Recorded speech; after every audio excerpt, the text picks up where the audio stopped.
The lady on the TV knows my name. I don't know how, but she does. I looked around at the faces in the room to see if anyone else had noticed. They didn't. No one was paying attention to the TV. I felt dizzy and the room started spinning. I took another sip of my beer and tried to focus in clearly on what she was saying. One moment she was telling me the weather, and the next, she was saying my name. I watch the weather every night and do not remember this ever happening before. I lifted the beer bottle again and hesitated a bit before pressing it to my lips. The thought that I was drunk and probably shouldn't take another sip crossed my mind, but I quickly shook it off and took another sip. The lady on TV proceeded to show me a picture of a man and told me his whereabouts. "This is Samuel," she said. "You know what to do." My heart started beating loudly in my chest and I felt a slight tingling in my head. I grabbed my car keys and headed for the door. "Where are you going?" My husband asked as I reached for the front doorknob. "To get more snacks for the party later." I answered before closing the door behind me and heading towards my car.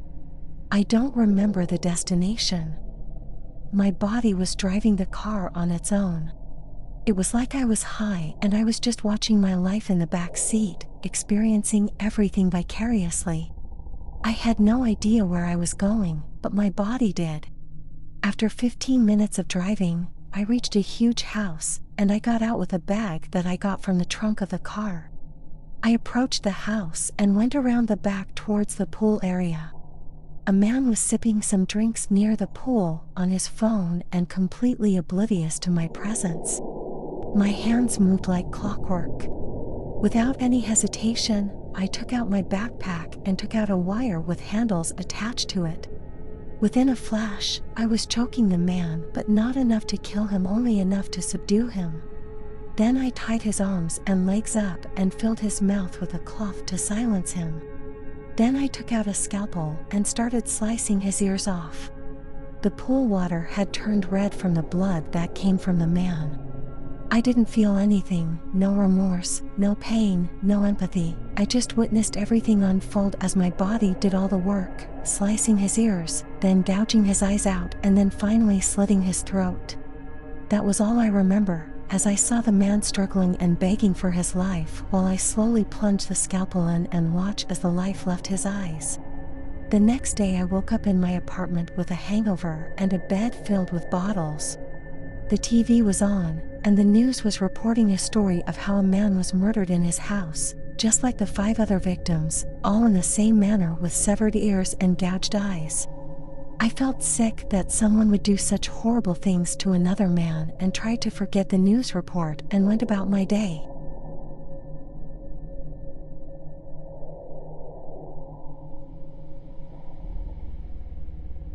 This bizarre and creepy incident happened about 3 years ago. My friends Kyle, Dave, and I were in college at the time. We had just finished taking our finals and wanted to celebrate since it was our last year in college. After brainstorming for some time, Kyle came up with an idea to go on a camping trip, and we all agreed. We planned to go to a campsite located in another state.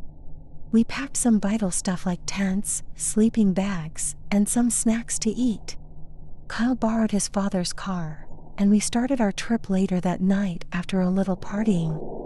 After driving for a couple of hours, we decided to pull over to stretch our legs and for a quick smoke break.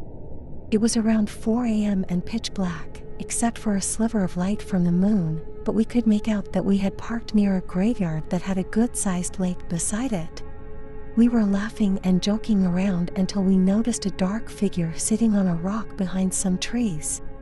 We couldn't see what he was doing there or make out any facial features, but we could see that he was pretty big.